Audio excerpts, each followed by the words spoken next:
I'm joined by University of Central Oklahoma wide receiver Terrill Davis. Terrill, thank you for taking time this afternoon to come on and talk to me. Could you start by telling the viewers and listeners a little bit about yourself? My name is Terrill Davis. They call me TD. I'm from Tulsa, Oklahoma. I went to high school at Choctaw, and yeah, that's pretty much just all to know. UCO football player. Okay, now I know we're in the era of NIL. Now I feel like there's an opportunity there because you go by TD, you score Mhm. TDs. Like there has to be something you can do there with some merch, something. I feel like I made that pitch on one of the episodes. Like there has to be something this man can do to capitalize off of that. There's your Man, opportunities there. I would love to have an NIL with that. That would be great, especially get some merch with have people in the stands. Oh, that's right. Now, okay, now you mentioned that you went to Choctaw. Now, Choctaw up until recently hasn't been known as a premier football program. But during your time there, it really turned it around. You ended up playing in a state championship game. So, like, how was your class, the players with you? How were you all able to turn that around? I feel like it was just my senior year was the only year I ever played football. So going out there, I just kind of bought into the program, and they already had a really good program going. And I stepped into the role of the star wide receiver because our star before me had got hurt. Chase Jackson, he's at TCU now, and so he had a season-ending injury, and so I stepped into that role, being new, learning the new playbook, just learning how to play football from transferring from basketball. It was just the coaches there really. That was probably one of the best coaching staffs that I had around me, and they supported me, they helped me, they knew I was new to football, so they kind of was patient with me. And when it was time to get on the field, we all locked in together, and we were real close as a team too. So it was like a family atmosphere. I'll say that's what helped us win a lot. So you only played 1 year of high school football? Yes, sir. So My senior okay, year. wait, no, wait now, okay.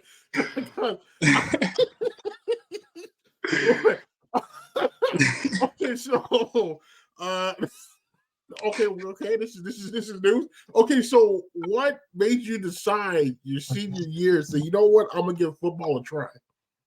So the coaches there they've been trying to get me on the field ever since I came there my sophomore year. They were trying to get me on the field, but I was too stuck up and wanted to just play basketball. I don't want to be outside sweating. I'd rather be in the gym. So I never really folded and went out there. But then one year it was actually during COVID when COVID hit us junior year. We weren't able to get into the gyms.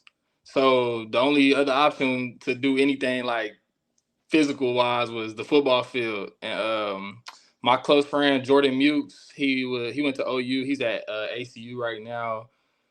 He just one day he was just like, come to the field with me, and I went out there and we were doing 1-on-ones and stuff. And I actually I looked pretty good, so I was just like, and he was like, yeah, you need to come play this year. So I went out and played,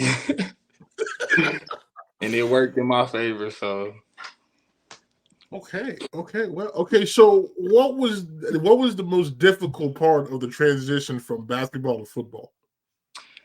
I would say just the physicality of it.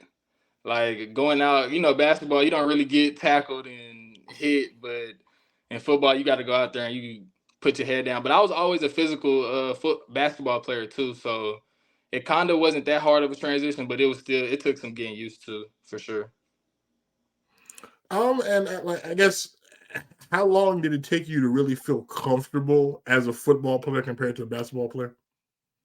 Who that it happened so fast. Like my first game with Choctaw, I missed I think I missed 5 games that season due to COVID. And then so my first game there, it was the third or the fourth game of the season.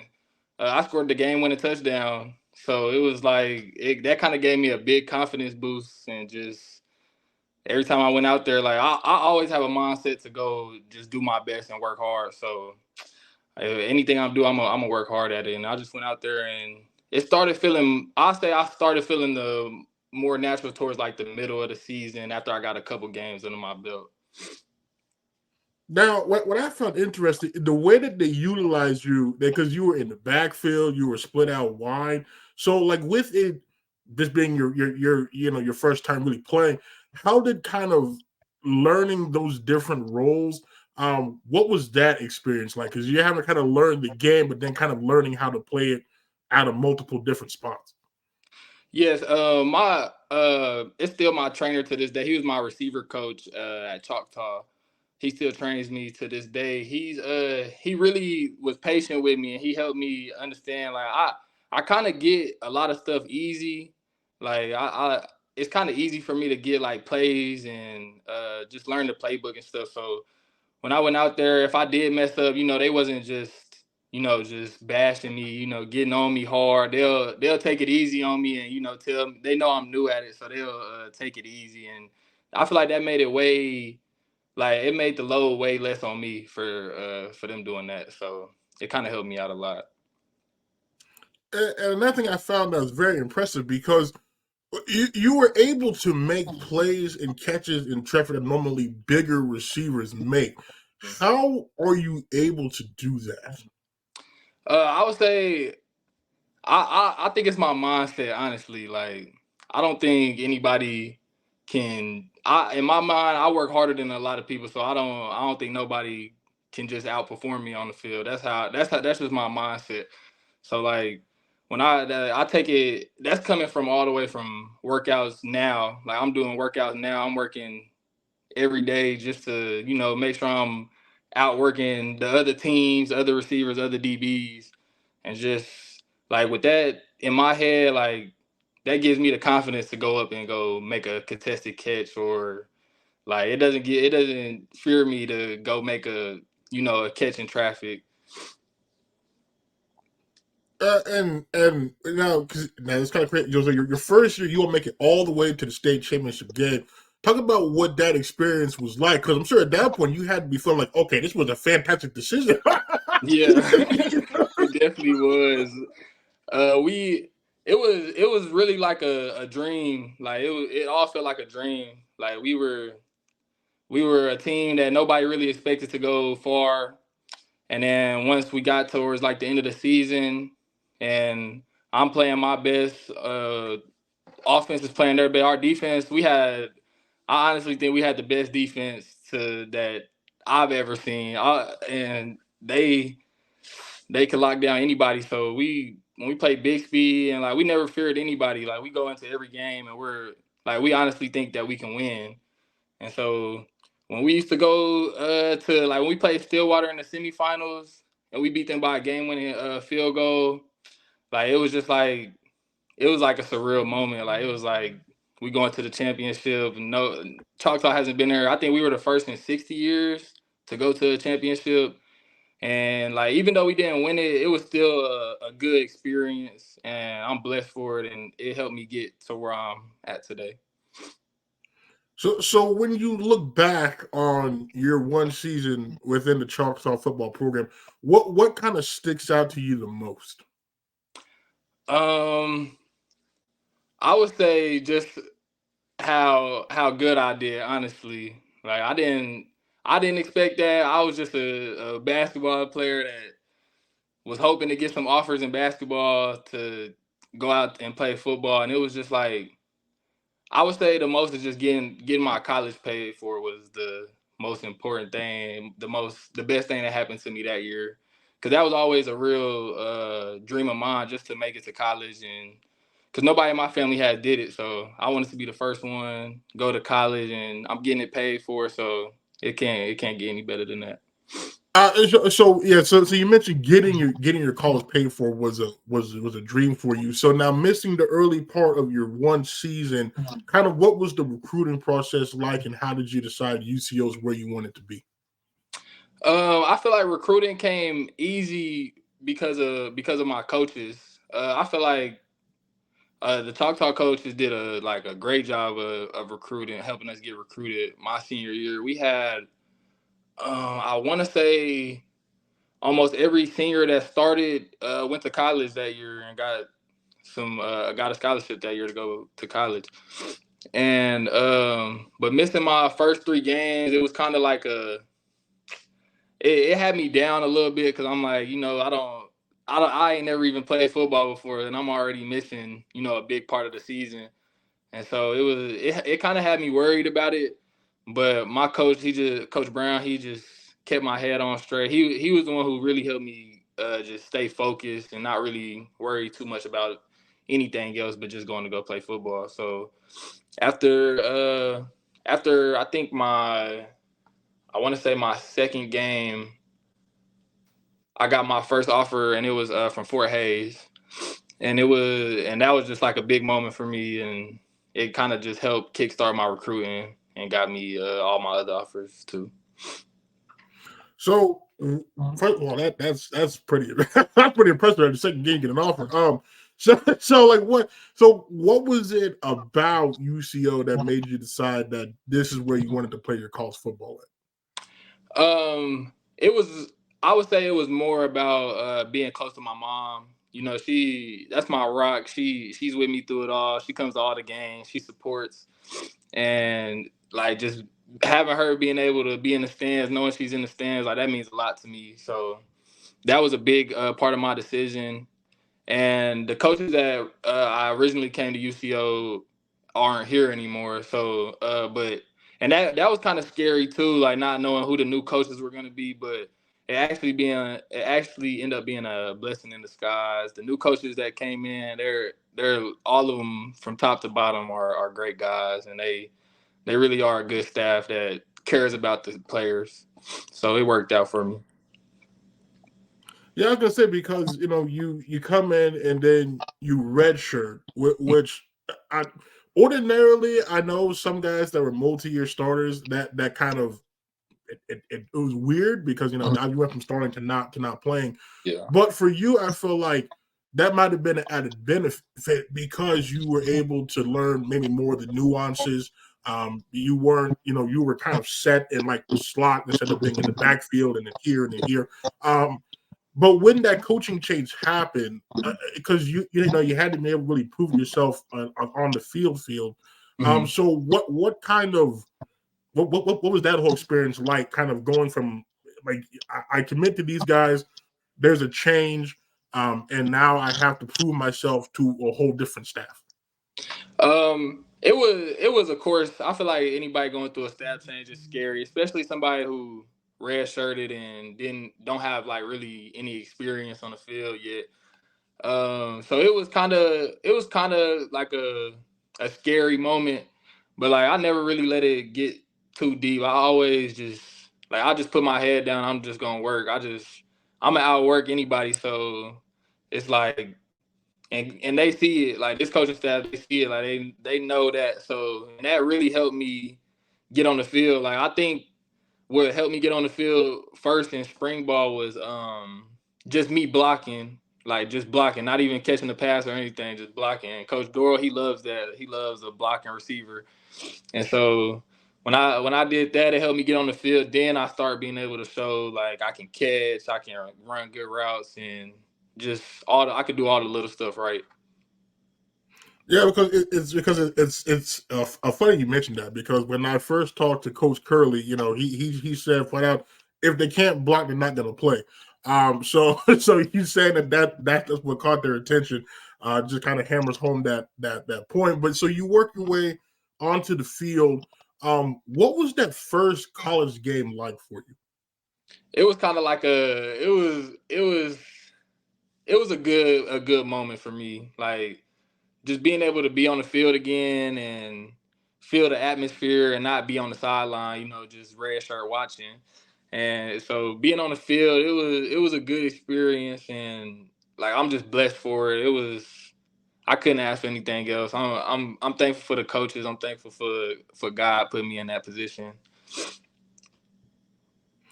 Now you appeared in 8 games, made 15 catches for 160 yards. I felt like at times it was like I could see you were on the cusp of like breaking out, like what we saw this year, and then other times like it wasn't the case. So like what kind of I guess made attributed to the like up and down. Like some games you look really good, some games it was like maybe we like we see more type of thing. So like what kind of how would you sum up your freshman season? Freshman year, I'll say it was really getting my feet wet, getting back used to being in that type of being under that type of pressure, and just being able to read the field. And so that I feel like my freshman year it wasn't what I wanted, but it was very useful because it helped me really understand like how other college players play. And so like once I seen that, I remember my freshman year, we were playing Northwest, and one of their safeties, he came down and he hit me hard. I'm like, and like after that game really like it really helped me get to where I'm at today. Cause after that game, I went in the locker room. I'm like, yeah, I'm never letting somebody come do that to me ever again. So like, and ever since then, I just keep that in the back of my head, and I just it helped me keep going and keep grinding and keep getting better and never settle. So my freshman And year, it was a good experience for sure. and that kind of learning it paid off this year because you had a breakout season. You appeared in every game, 43 catches, 578 yards, 4 touchdowns. I have to say, when you scored, was it against? I think it was it Missouri Western when you scored your first touchdown? Missouri Southern. Missouri Southern. Okay, because you were painfully close on several occasions, and Yeah. I remember when you had scored against Missouri Western. I was like, yes, he's finally in the paint, and then it was penalty, and I was like, you got to be kidding me. So, Yeah. so like Yeah. when you finally scored that first touchdown, what did that moment feel like? It was actually like a breath of fresh air. Like it just felt like because I know like a lot of people that's all they really think about, like just gotta score that first touchdown. And then when I finally did it, and like you said, I was close plenty time, but like when it finally happened, it was just like it was a surreal moment. Like it I can't even really explain it, to be honest. It was a good moment. And then after that, like I didn't let my head get too high after just one touchdown. Like when I scored the first one, I'm thinking about how I'm gonna score the next one. That's all I was really worried about. And then your first 100-yard game came against Emporia, that like furious 4-quarter comeback. What was working for you in that game? I feel like in that game I was really staying patient and sticking to the film that we went over the whole week. And Coach Curlee, he helps us prepare super well. We do a good amount of film, and we got film sheets. And so once I really just like locked in and focused on like how they play their defense, what do their DBs do, it made it come easy, and it was just a good game. I'm blessed to have it. And then the most catches you had in the game came against Central Missouri week 2. You had 9 for 78. That was a very good football team. They made a playoff run. How? Because I think that may have been the first game people were really like, okay, Terrill is a guy. Now I had a feeling watching him take by the Choctaw, but like I felt like having that good a game against that good a team really opened some eyes. What kind of was your mindset going into that game? Because you only had one catch against Kearney the week prior. So how are we able to go from 1 for 13 to 9 for 78? I feel like it's just trusting my training. I train for this like I've been training for this ever since I started playing football. Ever since I started playing football, I haven't stopped. I always want to be the best. That's my goal. That's my dream. And so my training, I've always been prepared, and then the opportunity showed itself, and I took advantage of it. And that game right there, I wish we would have won it. It was kind of more of an eye opener for me too, to show myself like, yeah, you can really do something more than what you've been showing. So it kind of helped me gain more confidence for sure. And then your final 100-yard game came against Northeastern State, the battle for the President's Cup. You had 4 for 103-1 with with the 46 with the season long 46-yarder there. What kind of did it mean to you to have that good of a game against a rival? Because it's obviously one of the biggest games of the year. We had the win streak. So like what did that mean to you? It actually meant a lot because I know how much it means to the university, and so just winning, being able to win that game, and being able to be a big factor in the win, it meant a lot. And then also like I fumbled that game too on kickoff return, and I remember coming to the sideline like I wasn't sad, mad. I was just like I'm gonna get it back. I told Coach Dora I was like I'm gonna get it back, and then the very next drive is when I went on and scored that touchdown. And so that was a very fun game to play in. The atmosphere was fun. And rival games are always gonna be, no matter how good or bad each team is, they're always gonna be a good, fun, competitive game. And oh, that now because obviously there was some injuries at QB. Steph started, he got hurt. Dawson came in the year previous. The other quarterback whose name now is escaping me. But playing with multiple different quarterbacks, because each quarterback is different in terms of how they like the routes ran, how they throw the ball. So as a wide receiver, what is it like having to adjust to those sometimes week in and week out, just given injuries? I would say it was tough. I'm not. It was a tough transition, but then I feel like that's part of the game. Being able to just, no matter what happened, you got to be able to do what you can do. And then like I feel like just having a bond, like me and Steph, like Steph is one of my closest friends here at UCO, and he gonna be one of my brothers for life. And he taught me so much here, and so our connection was always good. And then Dawson he's a good person, and he's a good quarterback. So it was always fun playing with Dawson too. So I could never really complain about either one of them. So whichever one of them on the field, I'm gonna do what they want me to do, and that's what got me to what type of season I had this year.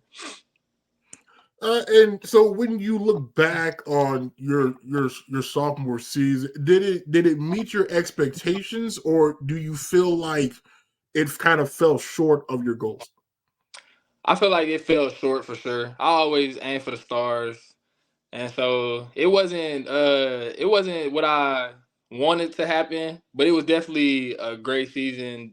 I was talking to my trainer about it. I just was telling him like how I wish like we'll watch every game together, and I'll just be like, I wish I would have did this different. And he'll just always tell me it's just a blessing to even be able to do what you did this year, because a lot of people don't get that opportunity. And so I just take that, and I'm gonna just build off it next year. I'm gonna take what I did this year and try to go triple it next season. That's always the goal. And so in order to build off of it, what do you feel like you have to continue to work on the most this offseason? With me, I feel like it's more of just a definitely getting stronger and faster, and then just keep working on being a complete receiver, because that's what my trainer. I feel like my trainer, he helped me. He prepared me for this staff. I feel like, because our staff, they love a complete receiver. Like they don't want just a receiver that can go catch, or they don't want just a one sided receiver. They want a receiver that's gonna go do the dirty work, go block somebody, go catch a ball. Be down the field, 70 yards down the field, blocking for somebody that's running a long touchdown. Like they love that, and so, but that was what I was always taught since I started playing. So it kind of came easy for me. And you mentioned the blessing in disguise that this staff is the one that came in. So first, I guess what is it like playing for Coach Curlee? Coach Curlee, it's pretty fun. He's a funny guy, and I feel like he's very truthful with you, and that I like that the most about him. he's gonna always push you, and he's always gonna be truthful. And with just him, like he's somebody that you can also talk to too. So like he's not somebody that I'm scared to. If I'm feeling a type of way, I'm not scared to just go talk to him about how I feel. He's gonna listen. He's gonna talk to me back and tell me like how he feels about the situation. And so yeah, me and Coach Curlee, we have a real good connection, and I plan on keep building that connection with him and just getting ready for this next season with him. It's fun. It's fun having him as a coach for sure. And you kind of echoed a sentiment that your former teammate Amonte Davis had tweeted out about if you want a program that cares about you as a person and your well being, that he can't speak highly enough of UCO. So what is it about this staff that Amonte makes you say that they really look out for the person along with the player? I feel like it's the connections they make with the players. Like a lot of different staffs don't really take the time out to actually get to know their players, or get to actually understand how their outside life of football is. And this staff, like I went through a lot of adversity before this past season, and the staff was like they were there more for me than I actually thought they were gonna be. Like, and that was just it had nothing to do with football, but they were there for me. They supported me. They checked on me every day, and it's not even just Curlee. It's Doro. It's Coach Donald. It's every coach on the staff. Like, they all really care about their players, and they want to see, like, even if your career is leaving from here, they always want to see you do good. Like, they don't care about like just football. They care about the person. And what is the wide receiver room like from a personality standpoint? Because I've talked to Jacob before, but like the rest of that room, how would you describe it? The room, we some funny guys. I feel like we're the life of the team. We try to be. We go out. I'm more of the like trying to get us, trying to get the whole team to just have fun with it. Because I feel like if you have fun, then I feel like that makes your team so much better and well connected. And the receiver room, we got a whole bunch of different personalities. We got some quiet guys, we got some loud guys, we got people who love to be funny and people who love to take stuff serious. And I feel like that's what makes us a good room, because like it's so many different personalities and we all bond real well. Like we never bump heads, and if we do, it's not gonna be some long-term thing. It's gonna be we bump heads and we'll get over it. We'll make each other get over it, and we always hold each other accountable too. So the room is very good, and it's gonna keep getting better too. Now, offensively, I felt like you guys really opened it up from the second half of the Missouri Western game through the season. Because last year, it wasn't. I felt like the passing offense took off this year. As wide receivers, like I know that had to have been a happy moment for you. Like, oh, we don't have to. Maybe we can block less and run more routes. Like, what? So kind of when that shift went, it kind of surprised me because Coach Dorrell's more of I want to run it downhill. So and I'm like, oh, throwing the ball like 30 times. Oh, this is something new. So when that happened, I'm like, I'm sure that had to have been happy times. Yeah, it definitely was. Coach Doral, if you block for Coach Doral, he'll get you it's a hat. It'll say "run the ball," and so that lets you know what type of offense Doral likes. And but I bought into the offense. I bought into his offense, and I'll go block anybody for him. And and I feel like once he just actually started to trust the receivers more, trust the quarterback and the receiver connection, he actually started letting us, open up the playbook more and throw more passes. Because like, I feel like you don't have to pass to be a good offense, but it definitely helps open up the offense for the run game too. So, and he likes to play complementary football. So we like running it to open up the pass game, and we like passing it to open up the run game. So heading into this upcoming season, what are your goals? My goal this year, something that me and Coach Curlee talked about. I'm definitely aiming high. I want to be an All American. I want to be all conference. I want to just have a great season. And I feel like with God, any of that can happen. It's definitely possible. And I'm gonna keep working. I'm working every day, trying to get to where I need to be to make that happen. And also, I want to just not about me. I want to have a good season for the team too. I want to actually leave a mark here at UCO and not just be just one of those teams that came through here. I want to actually be a team that had got a picture on the wall with us with a natty on it. And now I know you mentioned earlier that you want to get stronger, you want to get faster this offseason. Now, because I say this, I don't mean any slide to Jacob. This is all in just jest, but he told me last year he got fast. I was like, that's fantastic because his tape out of Choctaw. I was like, where is the speed? He admitted he was heavy. Fine. So then when the opportunity came against Lincoln, you might remember this play. He caught a pass. It was nothing but green turf. I'm thinking, okay, he's going to show everybody right now that the burners he had at Choctaw is back. Yeah. And he got caught after 30, 40 yards. Now he asked him about that post game. He informed me he was tired because of something with the blocking. I don't know. So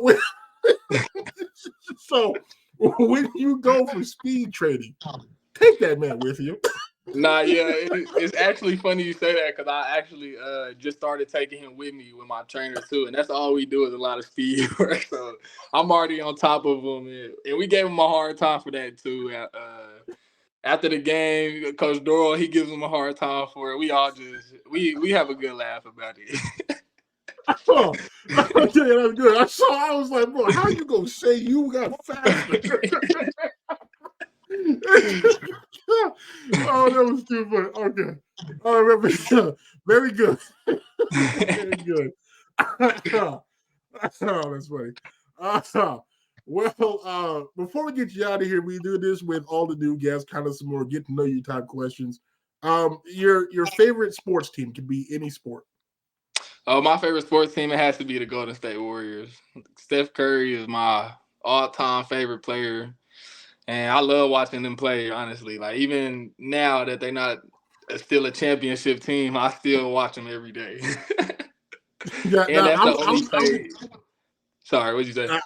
I was going to say now because this is a far drop from the standard when the injuries went down. I know you had that year, Clay was hurt and Steph was hurt, but then you all came back with a championship. But now it's you fighting to be 500 here. So, in your opinion, as a Warriors fan, what did they have to do to turn the ship around here? All I can say is I'll just say I look at Steph Curry. He remind me of Tom Brady. I just feel like you can't count him out because every time you count him out, he gonna come back and he gonna win another ring. So I feel another one coming soon. I don't think he's done. They definitely have to do some more rebuilding around him though, because the team it's just a young team that's not ready yet. So I feel like we get us one more superstar, we'll be in a good way. Good way. Okay. Let's see here. Okay, do you have a favorite receiver that you watch take parts of their game from? I would say my favorite receiver. I wouldn't even say that I take parts of his game because our games are kind of different. But I love Tank Dell. I love watching him. I love his routes, his releases. I do try to add a lot of his stuff to my game, but it's you got to be blessed to have a movement like he has, and so I try. But that's probably my favorite receiver right now. Okay. Let's see. Okay, your favorite hobby outside of football? My favorite hobby, I love playing a game. I'm a real gamer. I've been kind of off it lately because I've been just head down grinding, trying to get ready for the spring. But I usually play the game. Anybody on the team, they'll tell you I'm the best at Call of Duty, 2K. I'm not good at Madden, but you catch me in those two games, nobody's better than me for sure. And they'll tell you that. Well, I mean, if you're using the Warriors in 2K, I mean, that's kind of cheap, though. Yeah, you got. You know what I mean? Like, come on. They gonna all say that excuse too. They gonna be like, he only uses the Warriors, but man, I told them they can get any other team on the game. They go get MJ. I'm still going. No. Okay, now. All right, now this is a very important question. Are we Xbox, PlayStation, or PC? I'm a PlayStation guy. I've only had a PlayStation my whole life. What are you? What you play? So okay, I'm weird. So I have the systems of all kinds. So I have a PS1, a PS2, a PS3, a PS5. But then I have an original Xbox, a 360, and like the original Xbox One. Okay. So, like, I got the PS5 because, you know, the new NCAA is supposed to come out this summer. And because, you know, when they make the console jump, even if I want to get 2K or whatever, I have to be on the newest system. But the system I play the most is still the 360 because I still play NCAA 14 the most. So, you can kind of see it behind me if I move out the way. Yeah, see, got the 360 and yeah. And then I also still play the GameCube occasionally, the NBA Street games. I'm a big fan of those. Okay. Now I will say, you do know that Coach Curlee is an Xbox guy. Yeah, I know. I get on to him about it all the time. me and Coach Curlee, we actually play the game sometimes. We be playing Call of Duty together, and man, it's a good time. I be giving him a hard time about the Xbox. That's tough. I think it's just him, Coach Doral, and I think JK's an Xbox guy. But like there isn't too many Xbox guys there. Yeah, it's not too many Xboxes there. Xbox reminds me of like the Samsung versus iPhone. That's how I look at it. That's how I look at it. Oh, that's tough. Okay, wait. So when you and Coach Curlee play, who usually wins? Well, we usually play Call of Duty together, so we'll be on the same team. So most of but I would definitely beat Curlee in any game. He knows it. That's tough. Okay, so you did say that you're the best 2K player on the team. So now, who gives you the hardest time though when playing head to head? I say the person who gave me the hardest time. I say maybe Kobe. Maybe Kobe give me the hardest time. But they all they gonna bring up is Madden, because I'm like the worst Madden player ever. Because I never really was into football. Like, I really don't even watch football like the NFL like that. Honestly, I'm just starting to get into it. So I never played Madden. I'm just now playing Madden when I got up here, and they be beating me every time. But you know, that's just not my game. Okay, so you said that you're just now getting into the NFL. So have you found a favorite team yet that, like, this is my team, this is who I'll hitch my wagons to? I haven't. I kind of like the Ravens just because of Lamar, honestly. But I haven't really just found the favorite team yet. So I'm still looking. I gotta watch a little bit more, and then I'll have one for sure. Well, listen, I'm just saying, and I think I speak for your former teammate Peyton Scott as well. Let's take your affinity for Baltimore, push it a little bit up towards Heinz Field there, and join us in being a Steelers fan, right? You know, we got George Pickens, we got Deontay Johnson, we got some quality playmakers now. I should say, come be a Steeler. I have yet to experience a losing season since I've been watching the Steelers. Yeah. It's fantastic. It's also a very painful experience too. Not gonna hold you. You know, we get more than 14 points a game. We're ready to throw a party. So, but yeah, no, just don't be a Ravens fan. That's like the one thing. Or just don't be a Ravens, a Bengals, or a Browns fan. Yeah. I'll stay away from them just because you said it. I'll stay away from them. I'm staying away from the Titans too, just because that's Coach Curlee's favorite team. So, and they kind of suck. So I'm staying away from them. Yeah, they kind of going through it right now. Though. Yeah, that is. Yeah, they're going through it. Let's see. Okay, your favorite musical artist. My favorite artist is Lil Durk for sure. Okay, now I talked to JK about this actually yesterday. This is kind of funny now. He said he's vehemently against Lil Durk, right? He mentioned you specifically, like you understand why you listen to Lil Durk. So what is it about Lil Durk that you I feel like he's a storyteller, and like kind of how I grew up is now I'm not gonna say it's the exact same, but I understand where he's coming from in a lot of his music, and so I just feel some of his music, and so his music relates to me the best. So that's the only person I listen to a lot of artists, but my main artist I'm listening to is him. And yeah, JK told me yesterday when we were hosting, he was telling me how he said his least favorite artist is Durk, just because of me. Yeah, he went on that. I counted it and said, now I think it was between 20. What time I was at Rose State? So like 2014 to like 2016, I was heavy in Lil Durk. With his Sign to the Streets mixtapes, I think I still play those. So I'm not saying he's the best, but I also can kind of vibe to him. Yeah, but, for sure. Okay, so what's your favorite song by him? I say it varies because he got so many, but I say my favorite song out by him that I've been listening to a lot is definitely on his last album. It's let me use a different song. Let me see. I'll probably say the one with him and King Von right now is on my playlist. Crazy Story 2. I'll say that's one of my favorites right now. Okay. Now, so I've been told the aux court in the locker room not a place for the weak. They'll yank your stuff off. Now, have you been a brave soul to be on the aux court? And if you have, has your phone been yanked off?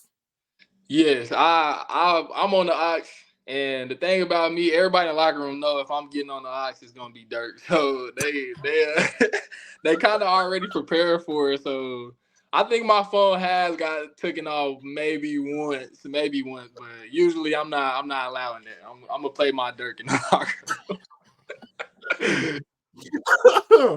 Okay, so who in your opinion is the worst on the aux? I gotta say Lamb. Like it's bad. I'm not gonna lie. When Lamb get on the aux, the whole it just he a funny guy. He's a good character, but like when he comes to his music taste, it's not so good. Not so good. He'll get on there and play Disney songs and just different stuff like that. I mean, you gotta lighten the mood sometimes, though. Yeah, I get it. Yeah, but I don't know. I ain't never heard a regular song from Lamb. If Lamb getting on the aux, it's gonna be a song that you haven't heard in a long time. Oh, see, he trying to broaden horizons now. Yeah, I'll give him that. Yeah, because now I do know. I think with last year, the vast majority was saying it was Hunter that was the worst on the aux. So, okay, so he has been surpassed now. Okay, because JK also said that Lim was the worst. So okay, yeah. Okay. So who's the best? I'll say best. I'm definitely gonna put me up there, man. I'm gonna always turn the locker room up. Sometimes if I really want to get the locker room moving, I'm not gonna play just Durk. I'll play some different music that I know people will like. But whoever the most consistent I'll say on the aux is definitely probably Robert Givens. Robert, he gets on the aux daily and he gonna play some good music.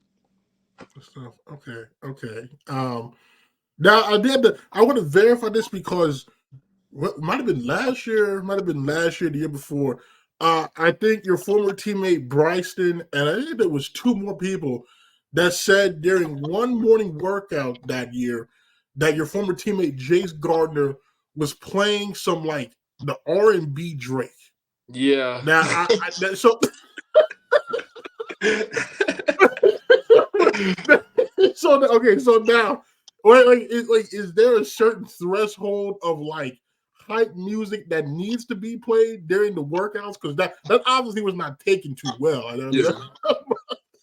Yeah, usually when we get in there, we not trying to hear no, because usually when we get in there, and around that time we're having morning workouts too. So Drake will put us to sleep, right back to sleep. So yeah, that's not a good thing to put on the ox in the weight room. Weight room, I would honestly rather listen to like heavy metal than Drake in the weight room. I love Drake, but like just not weight room time.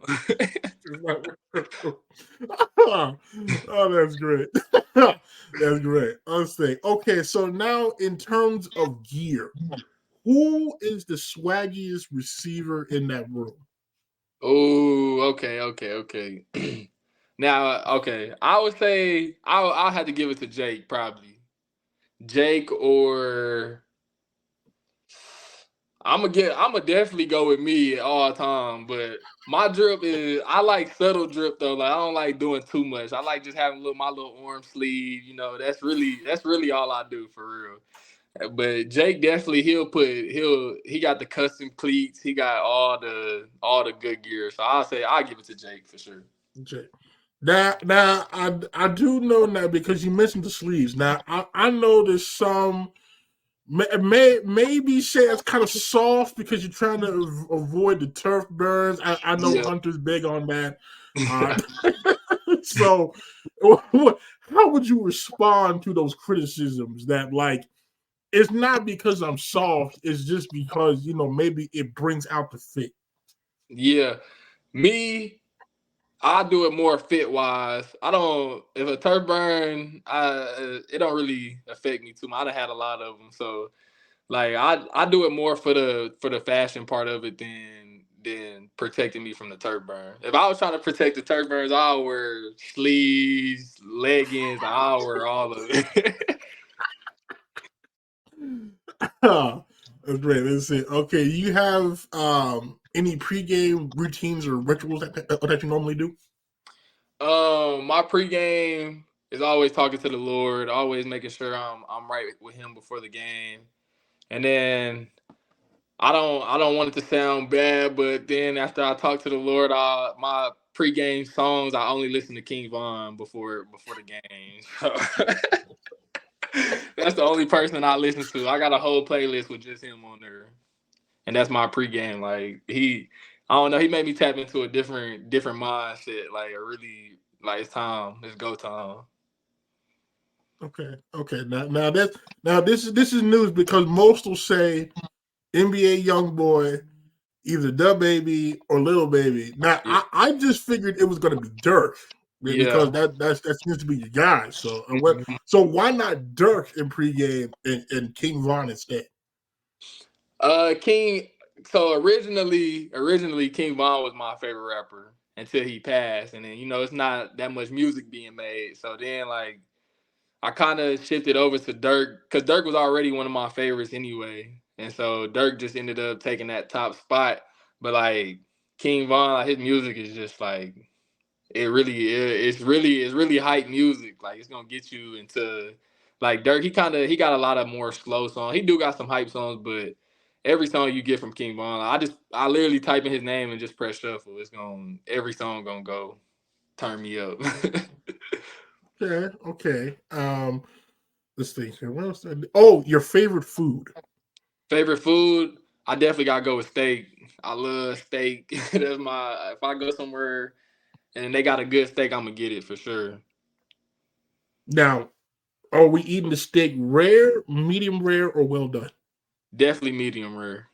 Definitely medium.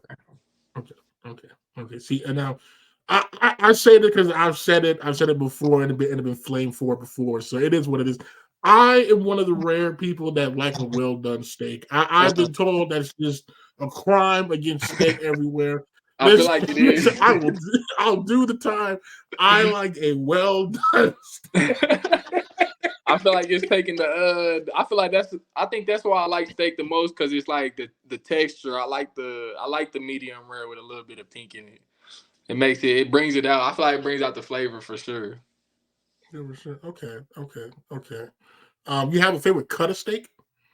I really don't.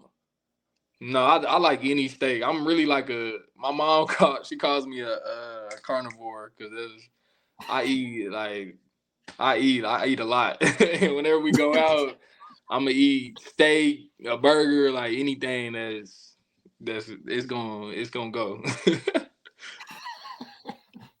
Okay. Let's see. Okay, well, I guess up to that. So now in practice, who is the DB that gives you the toughest time? The toughest time, really none of them. They really, But if I had to choose one that just like, I'll say I go against safeties the most, so I'll say probably Kobe. I give it to Kobe. But like even him, like it's he know. I don't gotta say too much.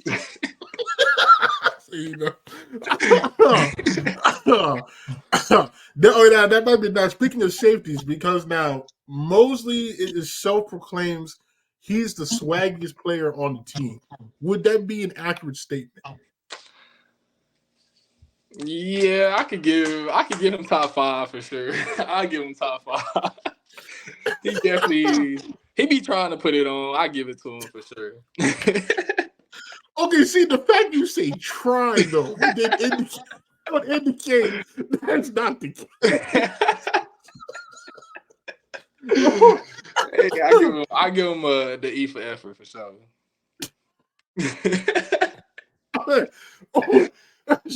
So if he's one of the 5, then who's the other 4? I'll put my top 5 swaggiest. I'm going me number 1 for sure. I'm going me. I'll put Jake 2. I'll go. Who could be 3rd? I'll say Monte. That's my twin. Monte, my twin. So I'll put Monte right there at number 3.